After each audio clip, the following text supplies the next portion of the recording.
ایک دفعہ شیطان آیا ہمارے نبی سے ملنے، تو آپ نے اس سے پوچھا تیرے دشمن کتنے؟ کہنے لگا 15۔ آپ نے فرمایا کون کون ہے؟ کہنے لگا پہلا تو تھوڑا ہی نمبر ہے، پہلا نمبر تو تھوڑے نال میرا لگو ہے۔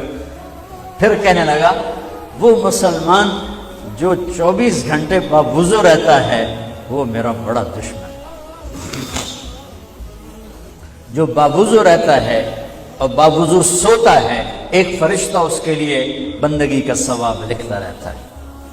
خیر واپس آتا ہوں، میرے نبی نے فرمایا 4 باتیں لے لو اور دنیا بھی تمہاری آخر، ساری PIA زندہ ہو جائے، ساری اکانومی زندہ ہو جائے گی، ساری معیشت زندہ ہو جائے گی۔ 5 بھی نہیں، ایک انگلی بھی آپ نے نیچے کر دی، کہیے بس اتنی لے لو۔ حفظ امانت، صدق حدیث، حسن خلیقت، عفت فی طعمت۔ کیا خوبصورت! ساری زندگی کسی کو دھوکہ نہ دینا، دیانت داری۔ میرے ملک کے ادارے کیوں ڈوب گئے؟ دیانت نکل گئی، کھوٹ آ گئی، دھوکہ آ گیا۔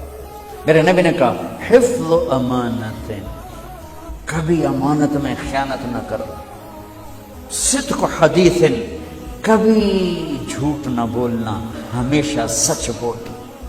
میرے نبی نے فرمایا میرا امتی ہر گناہ کر سکتا ہے، 2 نہیں کر سکتا، ایک جھوٹ کبھی نہیں بولے گا، ایک دھوکہ کبھی نہیں دے گا۔ میرے نبی کی 2 صفتیں ہائی لائٹ ہوئیں، صادق اور بولو کیا ہیں؟ کوئی اور بھی تو ہو سکتی تھی، جس سے مشہور کیا، کعبہ قوسین بھی تو ہے، اور ادنا بھی تو ہے، واللیل بھی تو ہے سیاہ زلفوں والا، والضحیٰ بھی تو ہے روشن چہرے والا۔ کس سے مشہور کیا؟ صادق امین۔ اگر آپ مجھ سے سوال کرو، میں ممبر رسول پہ بیٹھا ہوں کہ مولانا صاحب سارے دین کو 2 لفظوں میں بتاؤ، ساری شریعت کو، تو میرے پاس 2 لفظ ہیں، سچائی اور امانت داری۔ آپ مجھ سے سوال کرو مولانا صاحب ساری دنیا کے کفر کو بتاؤ، تو میرے پاس 2 لفظ ہیں، جھوٹ اور دھوکے بازی۔ جھوٹ اور خیانت، پوری دنیا کا کفر ان کے اندر چھپا ہوا ہے، سچائی اور دیانت داری، پوری دنیا کا اسلام اس کے اندر چھپا ہوا ہے۔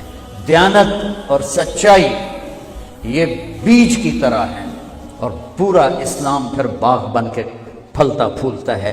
جھوٹ اور دھوکہ یہ بھی بیج کی طرح ہے، پھر اس سے کفر کا جنگل کانٹوں بھرا جنم لیتا ہے۔ میرے معاشرے سے جھوٹ نکل جائے، دھوکہ نکل جائے، یہ پاکستان جنت کا ٹکڑا ہے۔ اور یہ حکومت کے بس کا نہیں ہے کہ وہ سب کو سچ بلوائے، یہ مجھے کرنا ہے، یہ مجھے کرنا ہے، میں نے اور آپ نے اس کو شروع کرنا ہے۔ حضرت جریر بن عبداللہ یہ یمن کے شہزادے تھے، آخری حج میں مسلمان ہوئے، اپنے نوکر سے فرمایا گھوڑا خرید کے لا، میں پیسے یہاں پیمنٹ کروں گا۔ وہ منڈی میں گیا، 300 روپے کا گھوڑا لے کر آیا۔ جب انہوں نے گھوڑوں کو دیکھا تو وہ قیمتی تھا، مالک کو پتہ نہیں تھا، اور یہ گھوڑوں کی نسل کے پہچاننے والے اس سے کہنے لگے تیرے گھوڑے کے 400 کر دوں؟ کر دو۔ بڑا حیران ہو کے دیکھنے لگا، کیا کی آپ تو مجھے چیز خریدنی ہے تو میں گھٹاتا ہوں، اور اجمل نے بیچنی ہے تو یہ اس کی قیمت بڑھاتا ہے، اور یہاں خریدار کہہ رہا ہے 400 کر دوں؟ وہ کہنے لگے کر دو۔ کہ 500 کر دوں؟ کہنے لگا کر دو۔ کہ 600 کر دوں؟ وہ تھوڑا تھوڑا گھبرانے لگا، یہ چکر کی ہے۔ 700 کر دوں؟ 800 کر دوں؟ وہ کہنے لگا حضور تسی لینا تو لو، پر میرا مذاق تھا نا، تسی اڑو، کدی لین والے بھی پیسے بتائے، تسی میں 300 دے میں جاواں۔ کہنے لگے اس کو 800 دے دو اور گھوڑا باندھ دو۔ وہ حیران خوشی سے چھلانگے مارتا ہوا گیا۔ تو جب وہ چلا گیا تو نوکر نے پوچھا میں جب 300 میں سودا کر کے آیا تھا تو 500 کس خوشی میں بڑھائے؟ فرمایا میرے بھائی اس کے گھوڑے کی قیمت 800 تھی، 300 نہیں تھی، اور میں نے نبی کے ہاتھوں میں ہاتھ دے کے یہ وعدہ کیا تھا زندگی بھر کسی کو دھوکہ نہیں دوں گا، سب کی خیر خواہی چاہوں۔ تو بھائیو میرے اداروں میں کس ٹیلنٹ کی کمی نہیں،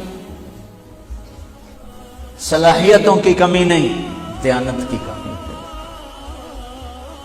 قوت عمل کی کمی نہیں، سچائی کی کمی۔